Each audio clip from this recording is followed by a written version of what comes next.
السلام علیکم ورحمۃ اللہ وبرکاتہ۔ آج کا یہ خصوصی مضمون صرف علماء، ائمہ اور مفتیان کرام کے لیے اور آخری کا حصہ عوام الناس کے لیے ہے، ذمہ دار کے لیے ہے، متولیان حضرات اور نوزماں حضرات کے لیے۔ آج جب کہ مہنگائی کا دورہ ہے اور علماء حضرات کی تنخواہ کی مسلسل گراوٹ، آخر یہ کیا کریں؟ علاقے کے علماء کی اتنی ساری شکایت ہیں کہ تنخواہ کچھ بھی نہیں ہے، 24 گھنٹہ باندھ کر کے رہنا ہے۔ سب سے زیادہ مشکل کام یہی نظر آتے ہیں۔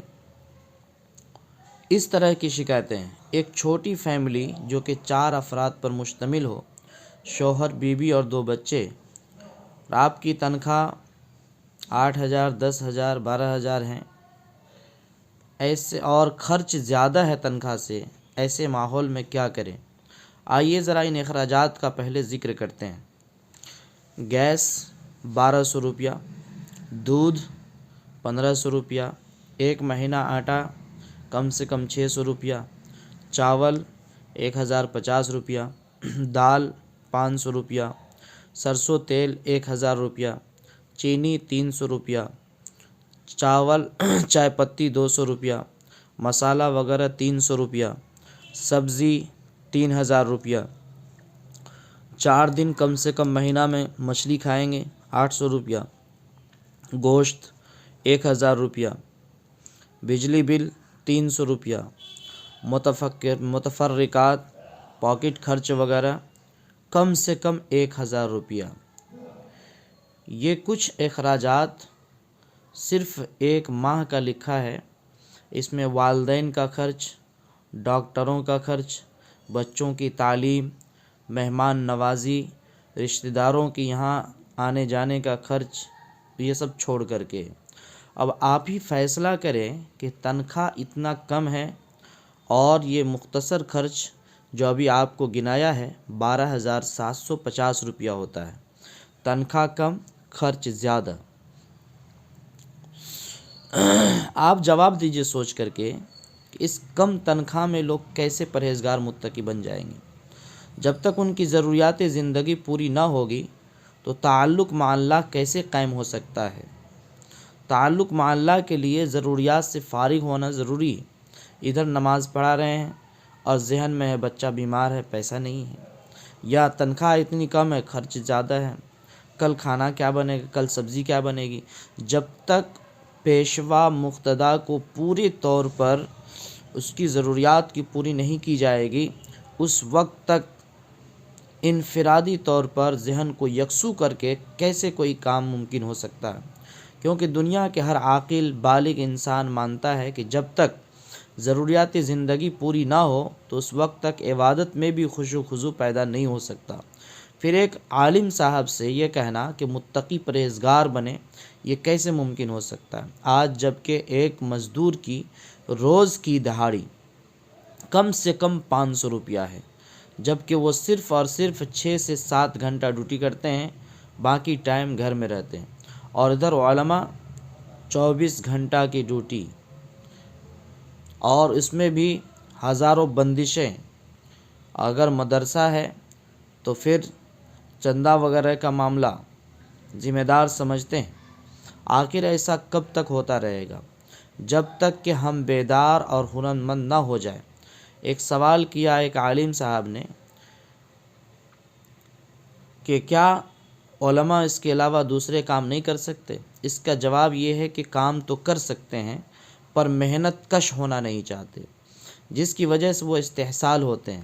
اس لیے جس دن ہم یہ ارادہ کر لیں کہ ہمیں حلال کمائی کے لیے اپنا راستہ تلاش کرنا ہے تو یقین مانیں اللہ آپ کی ضرور مدد کرے گا، کیونکہ اللہ کوشش کرنے والوں کی محنت رائیگاں نہیں کرتا۔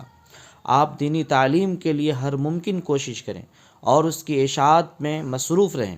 جہاں بھی رہے آپ دینی تعلیم کا انتظام کریں، مگر ساتھ ساتھ خود کفیل بننے کی کوشش کریں۔ جس دن یہ ارادہ کر لیا تو قلت تنخواہ کا دورہ ختم ہو جائے گا۔ تعلیم کے ساتھ کوئی ہنر بھی سیکھیں، اس کے بہت سارے فوائد ہیں، کیونکہ آج ان ذمہ داروں میں انا کی بو آتی ہے۔ علماء پر حکومت کرتے ہیں، امام کو اپنا غلام سمجھتے ہیں۔ اگر آپ نے اس کے خلاف کوئی کام کر دیا تو اسی وقت آپ کو راستہ دکھا دیں گے۔ جس طرح سے مکی کو دودھ سے ڈبا کر کے نکال دیتے ہیں، ایسے علماء کو نکالنے کے لیے اپنے اوپر یہ آسانی سمجھتے ہیں، کیونکہ ہمارے اندر بھی کمی ہے۔ جب آتے ہیں تو ہم لیٹر پیڈ پر ان سے نہیں لکھواتے بحالی لیٹر، اور پھر یہ ہے کہ بغیر کسی شرعی عذر کے نکال دیا جاتا ہے۔ کبھی 2-4 مہینہ یا 1 مہینہ 10 دن کی چھٹی لے کے کہیں گئے تو بس آپ کا سسپینڈ ہو جائے گا۔ کہیں آپ رشتہ دار میں چلے گئے تو بس ہو گیا، اس کے پیچھے کانا کانی ہونا شروع ہو جائے گا۔ تو یہ بہت ساری باتیں ہیں جس کو صرف برداشت کر کے آدمی نہیں رہ سکتا ہے۔ زندگی میں رہنا تو کھل کے رہنا ہی پڑے گا۔ اگر آپ ہنرمند ہوں گے تو آپ اس سے فائدہ اٹھا سکتے ہیں۔ اب وقت آ گیا ہے کہ اپنے سوچ کو بدلے اور کم تنخواہ پہ کام کرنے کے بجائے دوسرے کام کرنے شروع کر دے۔ تھوڑے دنوں تک بوجھل معلوم ہوگا، جب اس کا تجربہ ہوگا تو کام بالکل آسان ہو جائے گا۔ اگر ہم تمام لوگوں کو درست فیصلہ لینے کی توفیق اللہ ہم تمام حضرات کو درست فیصلہ لینے کی توفیق عطا فرمائے۔ اب میں عوام الناس سے، متولیان سے اور مساجد کے ذمہ دار سے مخاطب ہوں۔ آپ لوگوں کو تھوڑا بھی شرم آنی چاہیے کہ آپ اپنی ضرورت سے خود واقف ہیں۔ آپ کے گھر چلانے میں کتنا خرچ ہوتا ہے، اور ایک عالم جس کو آپ نے پیشوا سمجھا ہے، جس کو آپ نے مدرس سمجھا ہے، جس کو آپ نے اللہ کا ولی سمجھا ہے، متقی سمجھا ہے، جن کی ہر ضرورت کو پوری کرنا آپ کی ذمہ داری ہے، آپ کے دین کی، آپ کی نماز کی وہ حفاظت کرتے ہیں، تو ان کی حفاظت، ان کی ضرورت کو پورا کرنا آپ کے اوپر لازم اور ضروری ہے۔ اگر آپ نے بہت پہل نہیں کیا اس میں، اور وقت پر آپ نے فیصلہ نہیں لیا، تنخواہ نہیں بڑھائی، تو یاد رکھیے کل تو امام نہیں ملیں گے، آپ کو مدرس نہیں ملیں گے، اور پھر آپ کی نسل تباہ ہو جائے گی، مرتد ہو جائیں گے۔ کیونکہ جب یہ سلسلہ ختم ہو جائے گا تو پھر بڑا ٹینشن ہو جائے گا۔ اس دن کے آنے سے پہلے میں آپ سے معذرت کے ساتھ کہنا چاہتا ہوں، اعلان کرنا چاہتا ہوں کہ آپ تھوڑا سا دل پر ہاتھ رکھ کر کے غور کیجیے۔ یہ ہمدردی کے لیے ہے، یہ نفرت کے لیے نہیں، یہ سبق سکھانے کے لیے نہیں، بس ایک عالم کے رونا کو سن کر کے میں بتا رہا ہوں، ایک امام کی شکایت کو سن کر کے میں آپ کے سامنے درخواست لگانے لگا ہوں۔ اس لیے میری بات پر تھوڑا توجہ دیں۔ علماء کی ان کی ضرورت کے تحت تنخواہ دیں، ان سے کام لیں، ان سے دینی خدمت کروائیں، لیکن یہ ہے کہ ان کی عزت کو ہمیشہ پاس نظر رکھیں۔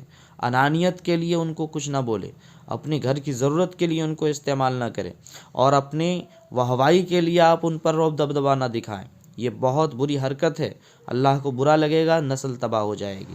اللہ تعالیٰ سے میں امید کرتا ہوں کہ اللہ تعالیٰ ہمارے دعا کو قبول فرمائیں گے، اور اللہ تعالیٰ ہمارے رہبر، رہنما اور نوزما اور متولیان کرام کو صحیح سوجھ بوجھ عطا فرمائیں گے، وقت پر فیصلہ لینے کی توفیق عطا فرمائیں گے۔ السلام علیکم ورحمۃ اللہ وبرکاتہ۔